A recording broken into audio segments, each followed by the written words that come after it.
Brain fog, memory lapses, struggling with anxiety or feeling low? Stick around. Science shows that these 5 daily habits can help you keep your brain powerful, sharp, and the mood balance. Hi everyone, welcome to the first video of my Longevity Blueprints series, where I will share powerful information to help you live a long and vibrant life. Since the brain is the most powerful tool we have, I decided to start talking about it, and today I'm going to share 5 tips to help you unlock its full potential. So the first tip is to stay mentally active.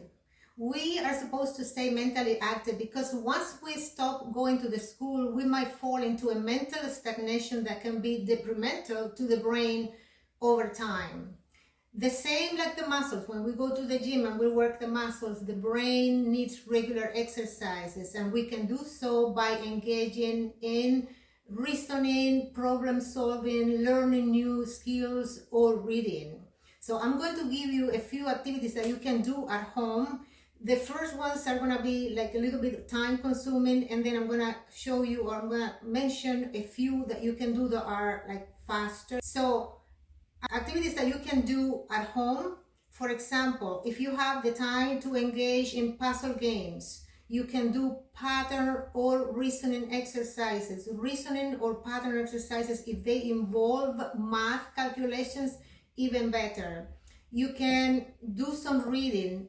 20 or 30 minutes reading a day will be wonderful for the brain. You can also start learning a new language, or pick up a musical instrument will be very useful as well.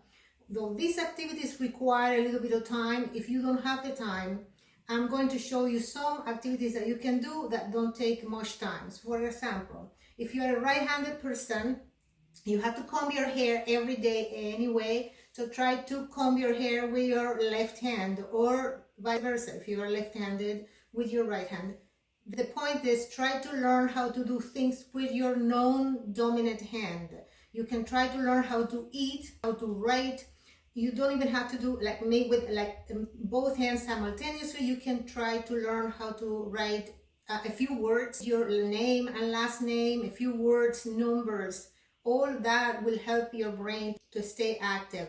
You can also learn how to do these exercises with the fingers, with your hands simultaneously. You are doing different things, and this one you can do even if you are talking to someone, a family member of course, or your spouse, and you can do this even if you put something in the microwave for 30 or 60 seconds, and you can do this one, okay, and it will help your brain.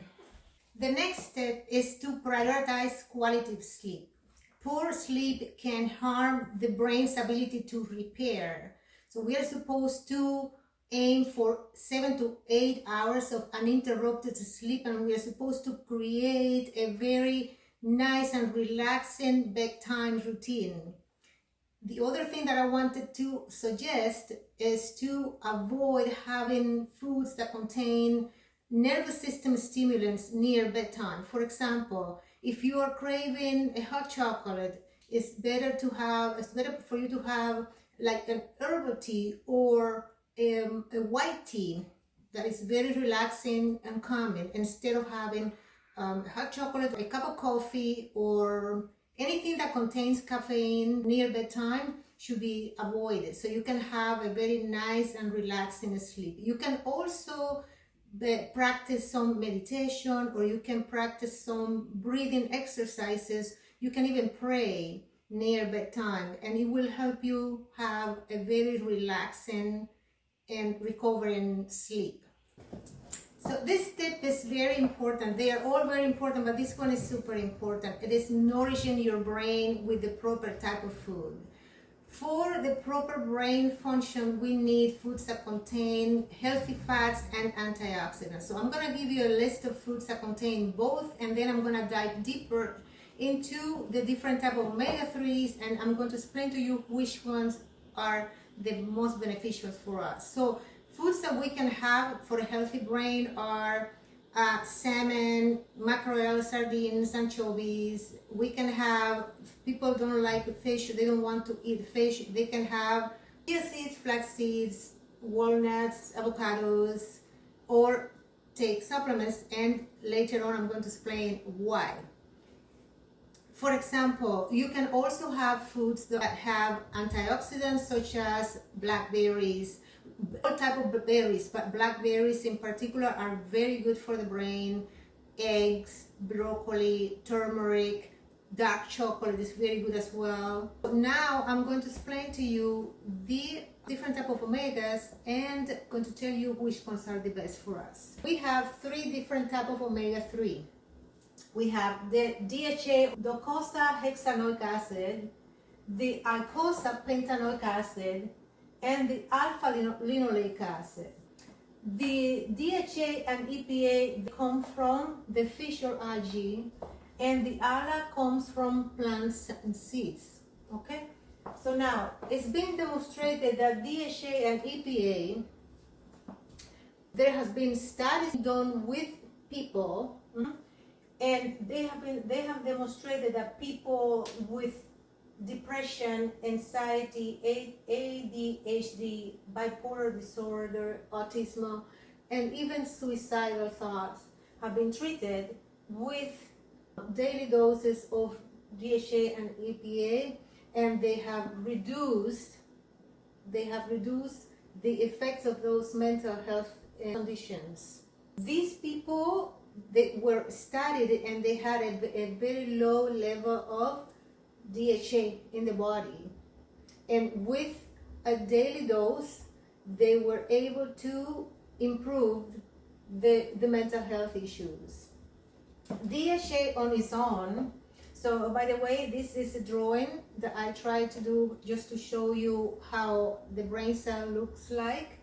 And so DHA is part of the brain cell membrane. That's why it's so important, because it's part of the membrane. But not only that, it's also involved in cell-to-cell communication. Also, it is involved in the unborn baby eyesight and cognitive development. So it's been demonstrated that women, pregnant women, if they have low level of DHA, if during the pregnancy, the baby can have a very good chance to come with eyesight and cognitive problems. So that is a very interesting fact. Another fact that I wanted to explain to you is that the DHA is used by the body as it is. So if you have your portion of fish, or you have your supplement with it can be a supplement from fish oil or algae oil. Okay, so if you have your DHA, it's going to be used as it is. If you have the supplement, for example, and the supplement contains EPA, the EPA needs to be converted into DHA to be used by the brain. Okay, fortunately, our body is very efficient converting EPA into DHA to be used by the brain. Now, what happens with ALA, the alpha-linoleic acid, this one comes from the seeds, from chia seeds, flax seeds, walnuts, avocados. So what happens with this one is that there are people that don't eat fish, they don't like the fish, or they don't want to take supplements either, and they think that they are providing their body with the proper amount of omega-3 by eating chia seeds only, or flax seeds, or walnuts, and that is not correct. It is not enough, because our body is very inefficient in converting ALA into DHA. Only less than 10%. Less than 10% of the ALA is converted into DHA in our bodies. Now, we are supposed to have approximately 300 milligrams of omega-3 daily, or a little bit more. And we are supposed to have a ratio. It's a healthy ratio. It doesn't have to be exactly, but the healthy ratio is close to 4 to 1. Omega-6, omega-3, 4 to 1. Now, there is something that I want you to take into account when you are purchasing your oils to cook and the different type of foods that contain omegas, is that in our developed countries we have many different type of foods with omega-6, and they cause inflammation. And for example, soybean oils have a ratio, omega-6, omega-3, a ratio of 77 to 1, and safflower 64 to 1. So it's way above the healthy ratio. So these are facts I want you to take into account when you are cooking or when you are eating and when you are going to choose the type of omegas that you are going to consume. So the next step is to manage stress effectively. Chronic stress can damage your brain and can interfere with your memory, your focus, your concentration. So if you are under a lot of stress at work or at home, you could try to do some meditation or practice some breathing techniques. If you can take 5 or 10 minutes a day to do some breathing exercises, could help you lower your levels of cortisol. Also, you could try to do 10 or 15 minutes meditation. Will be wonderful for your brain and will help you to lower the stress. As well as you can try to go for a walk and just exercise in general. Just try to select a type of physical activity that you enjoy doing and just do it.